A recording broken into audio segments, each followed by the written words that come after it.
നമസ്കാരം, ഞാൻ ഡോക്ടർ അക്ഷര, ഭൂമി വെൽനസ് ക്ലിനിക്കിലെ ആയുർവേദ കൺസൾട്ടൻ്റാണ്. ഇന്ന് സംസാരിക്കുന്നത് ഫാറ്റി ലിവറിനെ കുറിച്ചിട്ടാണ്.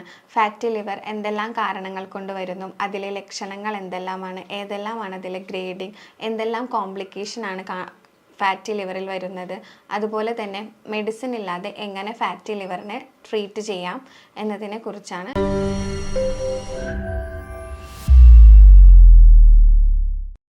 എന്താണ് ഫാറ്റി ലിവർ? കൊഴുപ്പ് ലിവറിൽ അടിഞ്ഞു കൂടുന്ന ഒരവസ്ഥയാണ് ഫാറ്റി ലിവർ എന്ന് പറയുന്നത്. 5% വരെ കൊഴുപ്പ് ശരീരത്തിൽ അടിഞ്ഞു കൂടുന്നത് അല്ലെങ്കിൽ ലിവറിൽ അടിഞ്ഞു കൂടുന്നത് തികച്ചും നോർമലാണ്.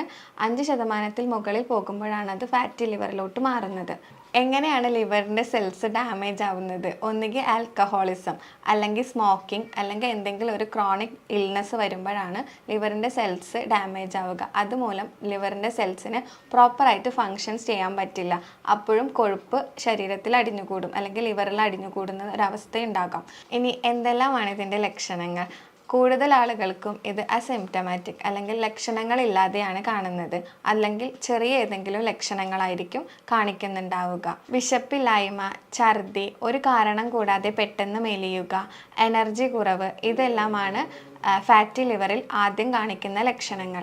കൂടുതൽ ആളുകളും ഇത് തിരിച്ചറിയുന്നത് നോർമൽ റൂട്ടീൻ ബ്ലഡ് ചെക്കപ്പിലൂടെയാണ്. അതായത് ലിവർ ഫങ്ഷൻ ടെസ്റ്റ്, SGOT, SGPTയുടെ വാല്യൂ കൂടുമ്പോൾ. ഇതിൻ്റെ പ്രധാന ലക്ഷണങ്ങളിൽ ഒന്നാണ് വയറിനകത്ത് വേദന. അതും കൂടുതലായിട്ടും കാണുന്നത് റൈറ്റ് സൈഡിലായിരിക്കും. കാരണം ലിവറിൻ്റെ പൊസിഷൻ വരുന്നത് നമ്മുടെ റൈറ്റ് സൈഡിലോട്ടാണ്. അപ്പോൾ റൈറ്റ് സൈഡിൽ വേദന വരുന്നുണ്ടായിരിക്കും. അതുപോലെ തന്നെ അസൈറ്റിസ് കാണാം. അസൈറ്റിസ് എന്ന് വെച്ചിട്ടുണ്ടെങ്കിൽ ലോവർ അബ്ഡോമിനിൽ വെള്ളം കെട്ടി നിൽക്കുന്ന ഒരവസ്ഥയാണ്. അതുകൊണ്ട് തന്നെ ബ്ലോട്ടിങ്, നോസിയ പോലുള്ള കാര്യങ്ങളൊക്കെ കാണിക്കുന്നുണ്ടാവും. പിന്നീട് കാണിക്കുന്നതാണ് ബ്രെത്ത്ലെസ്നെസ്, അതായത് അമിതമായിട്ടുള്ള കിതപ്പ് ഉണ്ടായിരിക്കും. കൂടാതെ അബ്ഡോമിനൽ ബ്ലീഡിങ് ഉണ്ടായിരിക്കും. ഈ അബ്ഡോമിനൽ ബ്ലീഡിങ് ഉണ്ടാവുന്നത് ലിവറിൻ്റെ ഫങ്ഷൻസ്, അതായത് ലിവറിലാണ് കൊയാഗുലേഷൻ ഫാക്ടേഴ്സിൻ്റെ സിന്തസിസ് നടക്കുന്നത്. ഇത് പ്രോപ്പറായിട്ട് നടക്കാതെ പോവുകയും അതിൻ്റെ ഭാഗമായിട്ട് ബ്ലഡ് കട്ട പിടിക്കാൻ ആവശ്യമായിട്ടുള്ള രാസവസ്തുക്കൾ അവിടെ കുറയും. അതുകൊണ്ട് എന്തുണ്ടാകും? ബ്ലഡ് കട്ട പിടിക്കാതെ പോകും. അതുകൊണ്ടാണ് ഇൻറ്റേർണൽ ബ്ലീഡിങ് ഇവിടെ കാണുന്നത്. അതുപോലെ സ്പൈഡർ ആൻജിയോമ എന്ന് പറഞ്ഞിട്ടുള്ള ഒരു കണ്ടീഷൻ ഉണ്ട്. അതായത് വെയിൻസ് പുറത്തോട്ട് പ്രൊമിനൻ്റ് ആയിട്ട് നിൽക്കുന്നുണ്ടായിരിക്കും. ഈ ഒരു കണ്ടീഷനും ഇതിൽ കാണാം.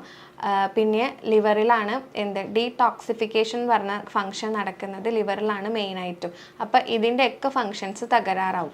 ഈ തകരാറ് മൂലം എന്തുണ്ടായിരിക്കും? ടോക്സിൻസിൻ്റെ അളവ് ബ്ലഡിൽ കൂടും. ഇങ്ങനെ ബ്ലഡിൽ ടോക്സിൻസിൻ്റെ അളവ് കൂടിയിട്ടുണ്ടെങ്കിൽ അത് എന്തുണ്ടാക്കും? ബ്രെയിനിനൊക്കെ സിവിയർ ആയിട്ടുള്ള ഡാമേജ് ഉണ്ടാക്കാനൊക്കെ കാരണങ്ങളാകുന്നുണ്ട്.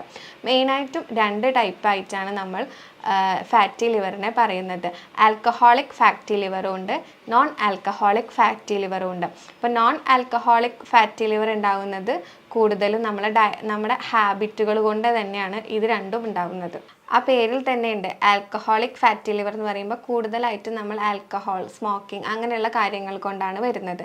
നോൺ ആൽക്കഹോളിക് ഫാറ്റി ലിവർ എന്ന് പറയുന്നത് എക്സസൈസിൻ്റെ കുറവ് മൂലം ഉണ്ടാകുന്നതാണ്. കൂടുതലായും നമ്മൾ ഫാറ്റി ലിവർ നോക്കുന്നത് USG അബ്ഡമൻ ചെയ്തിട്ടായിരിക്കും. അപ്പോൾ നമുക്കതിൻ്റെ റിപ്പോർട്ട് കാണുമ്പോൾ തന്നെ അറിയാം അതിൽ ഗ്രേഡ് 1 ഫാറ്റി ലിവർ അല്ലെങ്കിൽ ഗ്രേഡ് 2, ഗ്രേഡ് 3 എന്നുള്ള ഒരു റേഷ്യോയിലായിരിക്കും അത് എഴുതി കാണുന്നത്. ഗ്രേഡ് 1 ഫാറ്റി ലിവർ എന്ന് വെച്ചിട്ടുണ്ടെങ്കിൽ 5% മുതൽ 33% വരെയുള്ള കൊഴുപ്പ് ലിവറിൽ അടിഞ്ഞു കൂടുമ്പോഴാണ് അത് ഗ്രേഡ് 1 ഫാറ്റി ലിവറായിട്ട് നമ്മൾ കണക്കാക്കുന്നത്. ഇത് നമുക്ക് മെഡിസിൻ ഇല്ലാതെ തന്നെ ട്രീറ്റ് ചെയ്യാൻ പറ്റും. ചെറിയ കുറച്ച് എക്സസൈസ്, അതുപോലെ ഡയറ്റ്, ഇങ്ങനെയുള്ള കാര്യങ്ങൾ ശ്രദ്ധിച്ചാൽ തന്നെ നമുക്കത് പൂർണ്ണമായിട്ട് നീക്കം ചെയ്യാൻ സാധിക്കും. പിന്നീട് കാണിക്കുന്നതാണ് ഗ്രേഡ് 2 ലെവൽ, അതായത് 34% മുതൽ 65% വരെ കൊഴുപ്പ് ലിവറിൽ എത്തുമ്പോഴാണ് ഗ്രേഡ് 2 എന്ന അവസ്ഥയിലേക്ക് മാറുന്നത്. ഇതിനെ നമുക്ക് അതുപോലെ തന്നെ ഡയറ്റും മെഡിക്കേഷൻ എന്ന കാര്യങ്ങൾ കൊണ്ടൊക്കെ നമുക്ക് മാറ്റിയെടുക്കാൻ പറ്റും. ഗ്രേഡ് 2 നല്ല വേഴ്സൺ ആയിട്ടില്ല എന്നുണ്ടെങ്കിൽ നമുക്ക് മെഡിക്കേഷൻ ഇല്ലാതെ തന്നെ നല്ല സ്ട്രിക്റ്റ് ആയിട്ടുള്ള ഒരു ഡയറ്റും അതുപോലെ തന്നെ ശരീരം നല്ല വിയർത്തിട്ടുള്ള എക്സസൈസുകൾ അങ്ങനെയുള്ള കാര്യങ്ങൾ ചെയ്താൽ തന്നെ നമുക്ക് ഗ്രേഡ് 2നെ പൂർണ്ണമായും നീക്കം ചെയ്യാം. ഇനി ഗ്രേഡ് 3 എന്ന് വെച്ചിട്ടുണ്ടെങ്കിൽ 65%-ലും കൂടുതൽ കൊഴുപ്പ് ലിവറിൽ അടിഞ്ഞു കൂടുകയാണ്. അതാണ് നമ്മളെ കോംപ്ലിക്കേഷൻസിലോട്ടൊക്കെ കൊണ്ടെത്തിക്കുന്നത്. ഇതിൽ നമ്മൾ നിർബന്ധമായിട്ടും മെഡിക്കേഷൻസും കാര്യങ്ങളും എല്ലാം എടുക്കണം. ഒരുപാട് ഫുഡും കാര്യങ്ങളൊക്കെ നമ്മൾ അവോയ്ഡ് ചെയ്യുക. അങ്ങനെയുള്ള കാര്യങ്ങളൊക്കെ ഗ്രേഡ് 3 ഉള്ളവരാണ് ഏറ്റവും കൂടുതൽ ശ്രദ്ധിക്കേണ്ടത്. ഒന്നാമതായി നമ്മൾ ഒഴിവാക്കേണ്ടത് ആഡഡ് ഷുഗേഴ്സ് ആണ്. ആഡഡ് ഷുഗേഴ്സ് എന്ന് വെച്ചിട്ടുണ്ടെങ്കിൽ പഞ്ചസാര, ശർക്കര, തേൻ പോലുള്ള കാര്യങ്ങൾ. നമുക്കറിയാം തേൻ തികച്ചും നാച്ചുറലാണ്. തേൻ കഴിക്കുന്നത് കൊണ്ട് കുഴപ്പമില്ല എന്നൊക്കെയാണ് ഇപ്പം എല്ലാവരും പറയുന്നത്. തേൻ കഴിക്കുന്നത് കൊണ്ട് യാതൊരുവിധ പ്രശ്നങ്ങളും ഇല്ല. കാരണം തികച്ചും നാച്ചുറൽ ആയതുകൊണ്ട് നമുക്കത് എടുക്കാം. പക്ഷേ ഇന്ന് കിട്ടുന്ന തേനിൽ കൂടുതലും ആർട്ടിഫിഷ്യൽ ആയിട്ടായിരിക്കും. അതിലെന്തെങ്കിലും ആർട്ടിഫിഷ്യൽ ആയിട്ടുള്ള എന്തെങ്കിലും ആഡ് ചെയ്തിട്ടുണ്ടായിരിക്കും. നാച്ചുറൽ ആയിട്ടുള്ളതെല്ലാം നമുക്ക് കിട്ടുന്നത്. അപ്പം നാച്ചുറൽ ആയിട്ട് കിട്ടുന്നതാണെന്ന് ഉറപ്പുണ്ടെങ്കിൽ നമുക്കത് എടുക്കുന്നത് കൊണ്ട് പ്രശ്നമില്ല. പിന്നീട് പറഞ്ഞത് ട്രാൻസ് ഫാക്റ്റുകളുടെ ഉപയോഗം നമ്മൾ കുറയ്ക്കണം എന്നാണ്. എന്താണ് ട്രാൻസ് ഫാക്റ്റ് എന്ന് വെച്ചിട്ടുണ്ടെങ്കിൽ ഈ ജങ്ക് ഫുഡ്, അതുപോലെ നമ്മൾ ഈ പൊരിച്ച ഭക്ഷണങ്ങൾ, ഇതിലൊക്കെ ഉണ്ടാകുന്ന ഫാറ്റിനെയാണ് നമ്മൾ ട്രാൻസ് ഫാക്റ്റ് എന്ന് പറയുന്നത്. അത് നമ്മൾ പൂർണ്ണമായിട്ടും ഒഴിവാക്കണം. നല്ല ഫാറ്റുകൾ ചെറിയ രീതിക്ക് എടുക്കുന്നത് കൊണ്ട് നമുക്ക് വലിയ പ്രശ്നങ്ങൾ ഉണ്ടാവില്ല. അതായത് അൺസാച്ചുറേറ്റഡ് ആയിട്ടുള്ള അൺസാച്ചുറേറ്റഡ് ഫാറ്റ് എന്ന് വെച്ചിട്ടുണ്ടെങ്കിൽ നമ്മുടെ ഈ നട്ട്സ്, സീഡ്സ്, അതിൽ നിന്നൊക്കെ നമ്മൾ എടുക്കുന്ന ഓയിലുകളില്ലേ, അതിൽ നിന്ന് കിട്ടുന്ന എണ്ണ, അത് നമുക്ക് ചെറിയ രീതി, അത് നല്ല കൊളസ്ട്രോൾ നമ്മുടെ ശരീരത്തിന് ആവശ്യമാണ്. അത് എടുക്കുന്നത് കൊണ്ട് കുഴപ്പമില്ല. ചെറിയ അളവിൽ, അതും ഒരു ഡോക്ടറുടെ നിർദ്ദേശപ്രകാരം കഴിക്കുകയാണെങ്കിൽ അത്രയും ബെറ്റർ ആയിരിക്കും. മൂന്നാമതായി റെഡ് മീറ്റിൻ്റെ ഉപയോഗം ഒഴിവാക്കുക. റെഡ് മീറ്റ് എന്ന് വെച്ചിട്ടുണ്ടെങ്കിൽ മട്ടൻ, താറാവ്, അതുപോലെ ബീഫ്, പോർക്ക്, ഇങ്ങനെയുള്ള കാര്യങ്ങളൊക്കെ നമ്മൾ ഒഴിവാക്കണം. കാരണം ഈ റെഡ് മീറ്റ് കൂടുതൽ ഇൻഫ്ലമേഷൻസ് ഉണ്ടാക്കും സെൽസിൽ. അപ്പോൾ അതും ഫാറ്റി ലിവറിലോട്ട് നമ്മളെ നയിക്കും.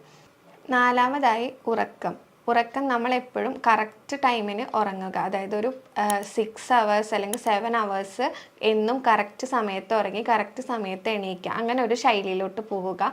അതുപോലെ പകലുറക്കം പൂർണ്ണമായിട്ടും ഒഴിവാക്കുക. ഇപ്പം നമ്മളെ കൂടുതൽ ആൾക്കാരും ഉച്ചയ്ക്ക് ശേഷം ഉറങ്ങുന്നവരാണ്. അപ്പം അങ്ങനെയുള്ള ഉച്ച ഉറക്കം, പകലുറക്കം, ഇതെല്ലാം നമുക്ക് ഒഴിവാക്കേണ്ടതാണ്.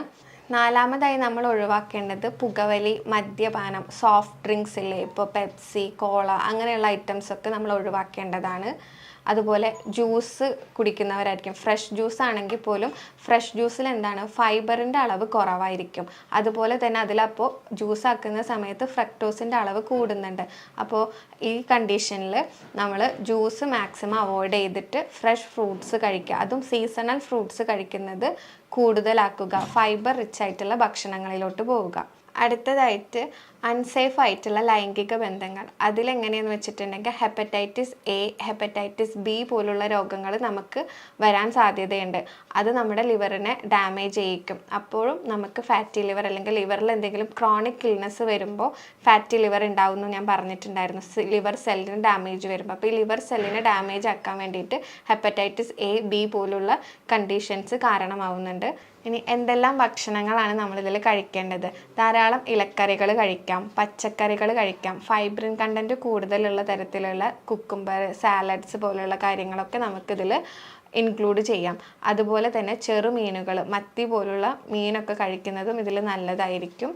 പിന്നെ പ്രോബയോട്ടിക്സ്, ആൻറ്റി ഓക്സിഡൻസ്, അങ്ങനെയുള്ള ഭക്ഷണങ്ങളും നമുക്കിതിൽ ഉൾപ്പെടുത്താം. അതായത് ഇഞ്ചി, മഞ്ഞൾ, അതുപോലെ പ്രോബയോട്ടിക്സ് ആയിട്ടുള്ള തൈരൊക്കെ കഴിക്കുന്നത് നല്ലതാണ്. പിന്നെ പലർക്കും ഉള്ള സംശയമാണ് മുട്ട കഴിക്കാൻ പറ്റുമോ എന്നുള്ളത്. അപ്പോൾ മുട്ടയുടെ വൈറ്റ് നമുക്ക് എപ്പോഴും കഴിക്കാം. വീക്ക്ലി 1 or 2 ആയിട്ട് മുട്ടയുടെ മഞ്ഞ കഴിക്കുന്നതും നല്ലതാണ്. പിന്നെ ഒരു ഡോക്ടറുടെ നിർദ്ദേശപ്രകാരം വൈറ്റമിൻ ഇ ക്യാപ്സ്യൂളിൻ്റെ ഇൻടേക്കും വളരെയധികം ഗുണകരമായിരിക്കും. ഇനി നമുക്ക് കുറച്ച് ഹോം റെമഡീസ് പരിചയപ്പെടാം. നമ്മളെ വീട്ടിലെല്ലായിടത്തും കിട്ടുന്നതാണ് ചെറുനാരങ്ങ. ഈ ഒരു ചെറുനാരങ്ങ എടുത്തിട്ട് നമ്മൾ 1 ലിറ്റർ വെള്ളത്തിൽ പിഴിയാം. എന്നിട്ട് അത് നമ്മൾ വെള്ളത്തിന് പകരമായിട്ട് നമ്മൾ മറ്റ് വെള്ളം കുടിക്കുന്നതിന് പകരം ദാഹം വരുമ്പോൾ ഈ വെള്ളം കുടിക്കുന്നത് വളരെയധികം നല്ലതായിരിക്കും. നമുക്കറിയാം നാരങ്ങയിൽ വൈറ്റമിൻ സി ധാരാളമായിട്ടുണ്ട്. അതുകൊണ്ട് തന്നെ എന്തുണ്ടാവും, ഇവിടെ ഗ്ലൂട്ടൻ്റെ സിന്തസിസ് നടക്കാൻ ഹെൽപ്ഫുൾ ആയിരിക്കും. അപ്പോൾ നമ്മുടെ കൊഴുപ്പുകൾ നീക്കം ചെയ്യാനും ഇത് വളരെയധികം സഹായിക്കും. രണ്ടാമതായിട്ട് നമുക്കറിയാം, നമ്മളെല്ലാവരും രാവിലെ നമ്മുടെ ഒരു ഡേ തുടങ്ങുന്നത് തന്നെ ഒരു ടീയിൽ നിന്ന് അല്ലെങ്കിൽ ഒരു കോഫിയിൽ നിന്നായിരിക്കും. അപ്പോൾ ഇതിൻ്റെ ഉപയോഗം നമ്മൾ പൂർണ്ണമായിട്ടും ഒഴിവാക്കേണ്ടതുണ്ട്. ടീയിലും അല്ലെങ്കിൽ കോഫിയിലൊക്കെയുള്ള ഈ കഫീൻ്റെ കണ്ടൻറ്റ് എന്ന് പറയുന്നത് നമ്മുടെ ബ്ലഡിലെ ഹീമോഗ്ലോബിനെ വലിച്ചെടുക്കുന്നതാണ്. അപ്പോൾ അതും നമുക്ക് എപ്പോഴും ഒരു ബാഡ് ആയിട്ടുള്ള ഒരു ഹാബിറ്റാണ് ഈ ടീ അല്ലെങ്കിൽ അതുപോലെ തന്നെ കോഫിയുടെ ഉപയോഗം. അപ്പോൾ അതിന് പകരമായിട്ട് നമുക്ക് കാലത്ത് എണീറ്റ പാട് തന്നെ വെറുതെ ഒരു പ്ലെയിൻ വാട്ടർ അല്ലെങ്കിൽ സാധാ വെള്ളം നമ്മൾ കുടിക്കുക. അതിൻ്റെ ശേഷം മാത്രം എപ്പോഴും നമ്മൾ ബ്രഷ് ചെയ്യുക അല്ലെങ്കിൽ മറ്റ് ആക്ടിവിറ്റീസിലേക്ക് പോവുക. അതിനോടൊപ്പം തന്നെ വ്യായാമം കഴിഞ്ഞതിന് ശേഷം നമുക്ക് വേണമെങ്കിൽ ചായക്ക് പകരമായിട്ട് ഞാൻ ഇപ്പോൾ പറയുന്ന ഈ റെമഡി നമുക്ക് യൂസ് ചെയ്യാം. കറുകപ്പട്ട പൊടിച്ചത് അതിൽ 1 ടേബിൾ സ്പൂൺ എടുത്തിട്ട് അതിൽ തന്നെ 1 ടേബിൾ സ്പൂൺ മഞ്ഞൾ എടുക്കുക. എന്നിട്ടത് വെള്ളത്തിൽ നന്നായി തിളപ്പിക്കുക. 2 ഗ്ലാസ് വെള്ളത്തിൽ തിളപ്പിച്ചിട്ട് അതിലൊരു ഗ്രീൻ ടീ ആവശ്യമുണ്ടെങ്കിൽ ഇടാം, അല്ലെങ്കിൽ ഗ്രീൻ ടീ ആഡ് ചെയ്തില്ലെങ്കിലും പ്രശ്നമില്ല. അപ്പോൾ ഗ്രീൻ ടീയുടെ വെച്ചിട്ട് നമുക്കിതൊരു ടീ പോലെ ആക്കിയിട്ട് ഇളം ചൂടോടുകൂടെ കുടിക്കാവുന്നതാണ്. മൂന്നാമതായി ഇരട്ടി മധുരം. ഇരട്ടി മധുരത്തിൻ്റെ വേരാണ് നമ്മളിവിടെ യൂസ് ചെയ്യേണ്ടത്. അത് തിളപ്പിച്ചിട്ട് നമുക്ക് വേണമെങ്കിൽ അതിൻ്റെ വെള്ളം കുടിക്കുന്നതൊക്കെ നല്ലതായിരിക്കും. ഇതിൽ ധാരാളം ആൻറ്റി ഓക്സിഡൻസ് ഉണ്ട്. അപ്പോൾ അത് ലിവറിൻ്റെ ഫങ്ഷൻസ് അല്ലെങ്കിൽ ലിവറിൻ്റെ സെൽസുകളെ നോർമലാക്കാൻ സഹായിക്കും. നല്ല രീതിക്കുള്ള വ്യായാമം, അതായത് ശരീരം നല്ല വിയർത്ത് പോകുന്ന രീതിക്കുള്ള വ്യായാമങ്ങൾ ചെയ്യുന്നതും വൈറ്റ് റൈസിൻ്റെ ഉപയോഗം പൂർണ്ണമായും കുറയ്ക്കുകയും അതുപോലെ തന്നെ റാഗി, ഓട്സ് പോലുള്ള ധാന്യങ്ങളും പയറ് വർഗ്ഗങ്ങളൊക്കെ ഇൻക്ലൂഡ് ചെയ്യുക നമ്മുടെ ഡയറ്റിൽ. ഇതൊക്കെ ചെയ്യുന്നുണ്ടെങ്കിൽ നമുക്ക് ഈ ഗ്രേഡ് 1 ഫാറ്റി ലിവർ, അതുപോലെ 2ൻ്റെ ഫസ്റ്റ് സ്റ്റേജ്, അതായത് തുടങ്ങിയിട്ടുള്ളൂ ഗ്രേഡ് 2 ഫാറ്റി ലിവർ എന്നൊക്കെ ഉണ്ടെങ്കിൽ നമുക്കത് പൂർണ്ണമായിട്ട് മാറ്റി കൊണ്ടുപോകാൻ പറ്റും. അതോടൊപ്പം തന്നെ ആയുർവേദത്തിൽ ധാരാളം മെഡിക്കേഷൻസ് നമുക്ക് ഫാറ്റി ലിവറിന് വേണ്ടിയിട്ടുണ്ട്. യോഗാസ് ഉണ്ട്, യോഗാസനങ്ങളുണ്ട്, പ്രാണായാമം, മെഡിറ്റേഷൻ പോലുള്ള കാര്യങ്ങളൊക്കെ നമ്മുടെ ഫാറ്റി ലിവറിനെ കുറയ്ക്കാൻ വേണ്ടിയിട്ട് സഹായിക്കുന്നുണ്ട്. അതുപോലെ തന്നെയാണ് രാത്രി ഭക്ഷണം. ഒരു 7-7:30 കൂടെ തന്നെ നമ്മൾ നമ്മുടെ ഡിന്നർ കഴിച്ച് തീർക്കുക. അതിലും ലൈറ്റായിട്ടുള്ള ഭക്ഷണങ്ങൾ കഴിക്കാൻ ശ്രദ്ധിക്കുക. ഓട്സ്, അതുപോലെ സാലഡ്സ്, ഒണിയനൊക്കെ ഇട്ടിട്ടുള്ള സാലഡ്സ് ഉണ്ടാവില്ലേ, കുക്കുംബർ, അതൊക്കെ ആഡ് ചെയ്തിട്ട് നമ്മൾ കഴിക്കാൻ നോക്കുക.